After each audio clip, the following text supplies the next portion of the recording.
নমস্কার বন্ধুরা, মিতার রান্নাঘরে সবাইকে স্বাগত।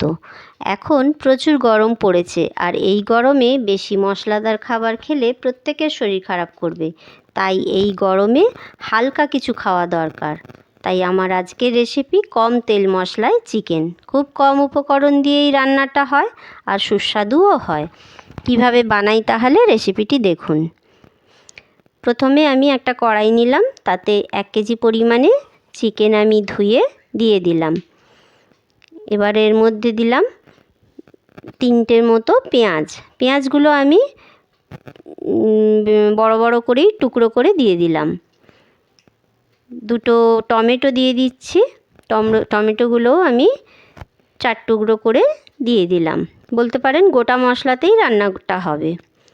এবারে কয়েকটা কাঁচা লঙ্কা, 6টা মতো কাঁচা লঙ্কা আমি দিয়ে দিলাম চিড়ে।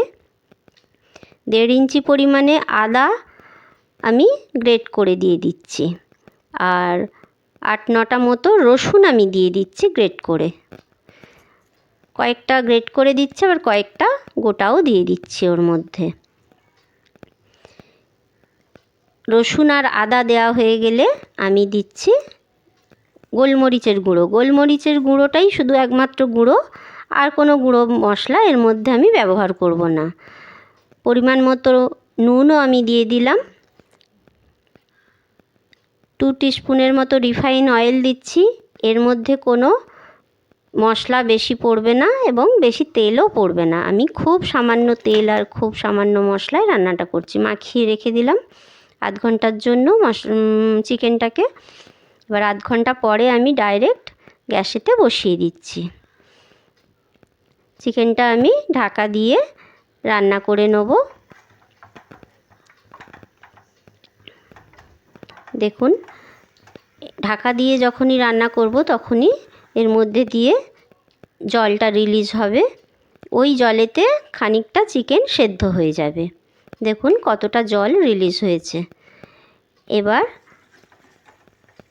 আমি এইভাবেই একবার আঁচ কমিয়ে একবার আঁচ বাড়িয়ে রান্নাটা করে নেব, একটু ঢাকা দিয়ে।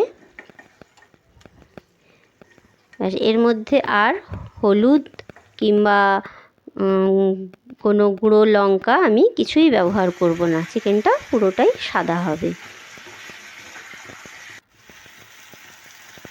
মোটামুটি আমার কষানো হয়ে গেছে। এবার 1 কাপের ওপর আমি গরম জল আমি অ্যাড করে দিলাম এই চিকেনে। এবারে আঁচটা কমিয়ে ঢাকা দিয়ে আমি আরও 5 থেকে 6 মিনিট রান্না করে নেব। 5-6 মিনিট রান্না করার পর মোটামুটি চিকেনটা আমার সেদ্ধ হয়ে গেছে। এবার আমি একটুখানি 1/2 চামচ পরিমাণে আমি চিনি দিয়ে দিচ্ছি, আর গোলমরিচের গুঁড়োটা দিয়ে দিলাম আরও সামান্য পরিমাণে, দিয়ে ঢাকা দিয়ে দিলাম। দেখুন আমার রান্নাটা কমপ্লিট হয়ে গেল। এবার আমি সার্ভ করে দিচ্ছি। চিকেনটা সত্যিই খেতে সুস্বাদু হয়েছিল। ভালো লাগলে অবশ্যই ট্রাই করবেন। আমার চ্যানেলটি লাইক, কমেন্ট, শেয়ার করে দেবেন। আমার চ্যানেলটি সাবস্ক্রাইব করে দেবেন। সাবস্ক্রাইব করে দিলে সবার প্রথমে নোটিফিকেশান আপনার কাছে চলে যাবে, আর আপনি দেখতে পারবেন ভিডিও। দেখার জন্য ধন্যবাদ।